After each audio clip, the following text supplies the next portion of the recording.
હર હર મહાદેવ, માતા પાર્વતીની જય। આજના વિડીયોમાં આપણે જયા પાર્વતી વ્રત ક્યારથી શરૂ થાય છે, ક્યારે પૂર્ણ થશે તથા વ્રતનું જાગરણ કરવાનું, વ્રત દરમિયાન શું કરવું શું ન કરવું, ઉજવણાની વિધિ અને આ વ્રતની સંપૂર્ણ માહિતી જાણીશું। બોલો પાર્વતીપતિ ભોળાનાથ શિવશંભુની જય। અષાઢ મહિનો એટલે વ્રત ઉપવાસ અને તહેવારનો મહિનો। આ મહિનામાં રથયાત્રાનો ઉત્સવ, ગૌરી વ્રત, જયા પાર્વતી વ્રત, ચાતુર્માસનો પ્રારંભ, ગુરુ પૂર્ણિમા જેવા અનેક વ્રત તહેવારો આ માસમાં આવે છે। આ જ માસમાં આવતું જયા પાર્વતી વ્રત, જેનો ઘણો જ મહિમા છે।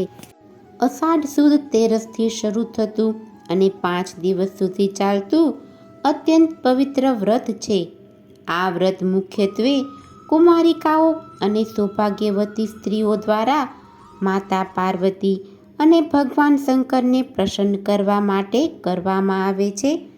કુમારિકાઓ આ વ્રત મનગમતો ગુણવાન દીર્ઘાયુ પતિ મળે તેના માટે કરે છે, જ્યારે સૌભાગ્યવતી સ્ત્રીઓ પોતાનું સૌભાગ્ય અખંડ રહે, પરિવારની સુખાકારી રહે તેમજ ઉત્તમ સંતાનની પ્રાપ્તિ થાય તેના માટે કરે છે। 5 દિવસ સુધી મીઠા વગરનું એટલે કે અલુણા ભોજન લે છે, જવારા વાવે છે અને છેલ્લે આખી રાતનું જાગરણ કરે છે। હવે જાણી લઈએ કે આ જયા પાર્વતીનું વ્રત ક્યારથી શરૂ થાય છે।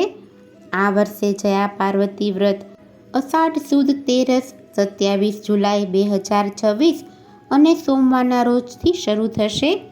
અષાઢ વદ બીજ 31 જુલાઈ 2026 અને શુક્રવારના દિવસે પૂર્ણ થશે। 31 જુલાઈની રાત્રે આ વ્રતનું જાગરણ કરવાનું રહેશે, તેમજ આ વ્રતના પારણા 1 ઓગસ્ટ 2026ના રોજ કરવામાં આવશે। આ વ્રત કુંવારિકા તેમજ પરણી સ્ત્રી બંને કરી શકે છે। આ વ્રત 5, 7, 9, 11 કે 20 વર્ષ સુધી રાખવામાં આવે છે। આ વ્રતનું ઉજવણું પિયરમાં થતું નથી, સાસરામાં આ વ્રતનું ઉજવણું કરવાનું હોય છે। આ વ્રત અષાઢ સુદ તેરસથી અષાઢ વદ બીજ સુધી 5 દિવસનું કરવાનું હોય છે। આ વ્રતમાં આપણે જો અમુક વાતનું ધ્યાન રાખીએ તો વ્રતનું પુણ્ય ફળ આપણને પ્રાપ્ત થાય। સૌ પ્રથમ તો વ્રત કરવા માટે જવારા વાવવા। વ્રત શરૂ થવાના 1 અઠવાડિયા પહેલાં 3, 5 કે 7 ધાનનો ઉપયોગ કરી અને 7 ધાન ના હોય તો ફક્ત ઘઉં લઈ તેમાં શકરના મગ ઉમેરી અને જવારા વાવી શકાય, અથવા જો જવારા ના વાવી શકો તો બજારમાં તૈયાર મળતા હોય છે તે પણ લઈ શકાય। આ વ્રતમાં ભગવાન શિવની અને પાર્વતીની પૂજા સાથે સાથે જવારાનું પૂજનનું પણ ખાસ મહત્વ છે। વ્રતના પ્રથમ દિવસે ગણેશજીની સાથે માતા પાર્વતી અને ભગવાન શંકરની પૂજા કરવાની હોય છે। આ પૂજા તમે મંદિરે કરી શકો છો અથવા ઘરે પણ કરી શકો છો।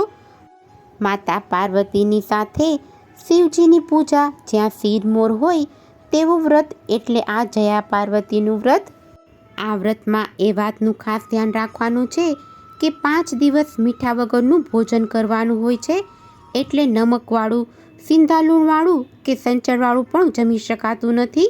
મીઠા વગરનું ભોજન તેમજ ફરાળ પણ મીઠા વગરનું કરવાનું હોય છે, જેમાં તમે ફ્રૂટ, સૂકો મેવો, લીંબુ શરબત એ પણ નમક વગરનું લેવાનું, દહીં, શેરડીનો રસ કે ફ્રૂટનો જ્યુસ પણ લઈ શકાય છે।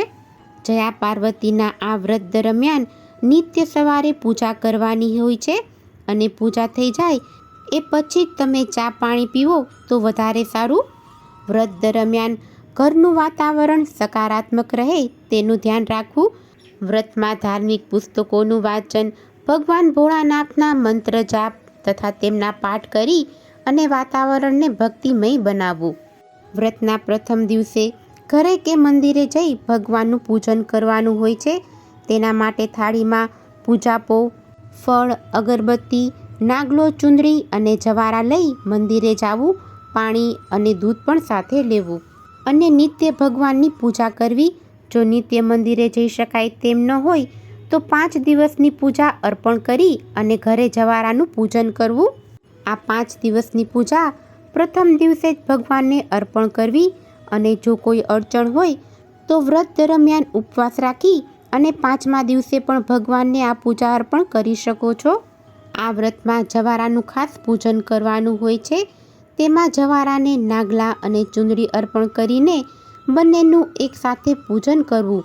આ વ્રતમાં એ ખૂબ જ જરૂરી છે કે જવારા એ પાર્વતીજીનું પ્રતીક માનવામાં આવે છે. નાગલો એ શંકર ભગવાનનું પ્રતીક છે અને તે બંનેનું પૂજન આ વ્રતમાં ફરજિયાત છે, કેમ કે આ વ્રત તેમને જ સમર્પિત છે. એટલે જો આપ ઘરે જવારા ઉગાડી અને તેનું પૂજન કરતા હોય તો વધુ સારું.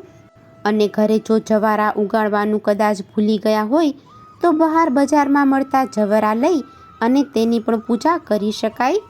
આજના દિવસે આપ જયા પાર્વતીની પૂજા ભલે ઘરે કરતા હોય, પરંતુ આ 5 દિવસ દરમિયાન નિત્ય શિવ મંદિરે દર્શન કરવા જવું જોઈએ અને શિવલિંગને જળથી અભિષેક કરવો જોઈએ. અને એક મહત્વની વાત એ છે, વ્રતના 5મા દિવસે આખી રાતનું જાગરણ કરવાનું હોય છે. જાગરણ દરમિયાન તમે ભગવાનનું નામ સ્મરણ કરી શકો છો, દીકરીઓને કોઈ રમત રમાડી શકો છો કે ગરબા અને નૃત્ય પણ કરી શકાય. જો વધારે ઊંઘ આવતી હોય એવું લાગતું હોય તો બહાર ચક્કર મારવા પણ જઈ શકાય. એકબીજા સાથે બેસી વાતો કરી, વચ્ચે વચ્ચે કીર્તન કરી આખી રાત પસાર કરવાની અને જાગરણ કરવાનું. બીજા દિવસે સવારે સૂર્યોદય થાય એટલે શિવ મંદિરે જઈ દર્શન કરવા અને ઘરે પૂજા વિધિ કરતા હોય તો ઘરે પૂજા કરી લેવાની. અને આ 5 દિવસ દરમિયાન વ્રતમાં કે વ્રત દરમિયાન કોઈ ભૂલચૂક થઈ હોય તો તેની ક્ષમા યાચના કરવાની અને પછી વ્રતના પારણા કરવાના. પારણામાં કોઈ મીઠાવાળી વસ્તુ હોય તે ખાઈ અને વ્રત છોડવાનું. ભગવાનને 2 હાથ જોડી અને પ્રાર્થના કરવાની, હે ભગવાન, અમે તમારું વ્રત કર્યું છે. વ્રતમાં કંઈ ભૂલચૂક થઈ હોય તો માફ કરજો, અમારું કલ્યાણ કરજો અને અમારી દરેક મનોકામના પૂર્ણ થાય તેવા આશીર્વાદ આપો. આ રીતે સતત 5, 7, 9, 11 કે 20 વર્ષ સુધી જયા પાર્વતીનું વ્રત કરવાનું હોય છે. પછી આ વ્રતનું ઉજવણું કરવાનું હોય છે. લગભગ બધાએ 5 વર્ષ સુધી આ વ્રત કરતા હોય છે. આ વ્રતનું ઉજવણું પિયરમાં કરવામાં નથી આવતું, લગ્ન થયા પછી સાસરામાં કરવામાં આવે છે. જ્યારે વ્રતનું ઉજવણું કરવાનું હોય ત્યારે વ્રતના 5મા દિવસે શિવ પાર્વતીની અને જવારાની પૂજા કરી 5 સૌભાગ્યવતી સ્ત્રીઓને ગોળણી કરી અને જમવાનું આમંત્રણ આપવું. ગોરાણી કરેલ બહેનો જ્યારે ઘરે જમવા માટે આવે ત્યારે કુમકુમ તિલક કરી તેમનું સ્વાગત કરવું. ચાંદલો કરી ભોજન કરાવી અને સૌભાગ્યની વસ્તુઓ જેવી કે બંગડી, ચાંદલો, રૂમાલ તેમજ અન્ય કોઈ વસ્તુ ભેટમાં આપવી અને દક્ષિણા આપવી. આજે રાત્રિ જાગરણ એ સૌથી મહત્વનો ભાગ છે. વ્રત કરનાર બહેનોએ આખી રાત જાગરણ કરવાનું. રાત્રે શિવ પાર્વતીના ભજન, કીર્તન, સ્તુતિ અને તેમની કથાનું વાંચન કે શ્રવણ કરવું. આખી રાત ઘીનો દીવો પ્રગટાવી રાખવો. જાગરણ કરવાથી માતા પાર્વતી પ્રસન્ન થાય છે અને મનોવાંછિત ફળ આપે છે. હવે આપણે જાણીએ કે આ વ્રતની પૂર્ણાહુતિ એટલે કે વ્રતના જાગરણના બીજા દિવસે સવારે જાગરણ કર્યા પછી સ્નાન કરી, પૂજા કરી અને પછી જે ભોજન બનાવ્યું હોય તે આરોગી અને વ્રતના પારણા કરવા. માતા પાર્વતી અને ભગવાન શિવને પ્રાર્થના કરવી કે હે માં, 5 વર્ષ સુધી 5 દિવસ સુધી શ્રદ્ધાપૂર્વક આપનું વ્રત કર્યું છે તેનું આજે ઉજવણું છે. મારા વ્રતનો સ્વીકાર કરજો અને મને અખંડ સૌભાગ્ય, પરિવારમાં સુખ શાંતિ અને ઉત્તમ સંતતિ આપજો. અને વ્રત દરમિયાન કંઈ ભૂલચૂક થઈ હોય તો ક્ષમા કરજો. આમ સાચી શ્રદ્ધા અને ભક્તિથી કરેલું વ્રત અને ઉજવણું ચોક્કસથી ફળે છે. સમગ્ર વિશ્વ નાદ અને બિંદુ સ્વરૂપ છે. નાદ એ શિવ છે અને બિંદુ એ શક્તિ છે. એટલે સમગ્ર વિશ્વ શિવ અને શક્તિનું જ સ્વરૂપ છે. નાદરૂપ શિવજી જગતના પિતા છે અને બિંદુરૂપ પાર્વતીજી જગતની માતા છે. આદ્યશક્તિ જગદંબા છે. આ બંનેનું સંયુક્ત રૂપ જ લિંગ કહેવાય છે.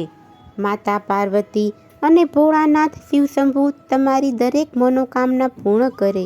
બોલો માતા પાર્વતીની જય, ભોળાનાથ શિવશંભુની જય. જો તમને આજનો આ વિડીયો પસંદ આવ્યો હોય તો એક લાઈક આપી ચેનલને સબસ્ક્રાઈબ કરો. આજનો આ વિડીયો સાંભળવા બદલ આપનો ખૂબ ખૂબ આભાર. જય શ્રી કૃષ્ણ.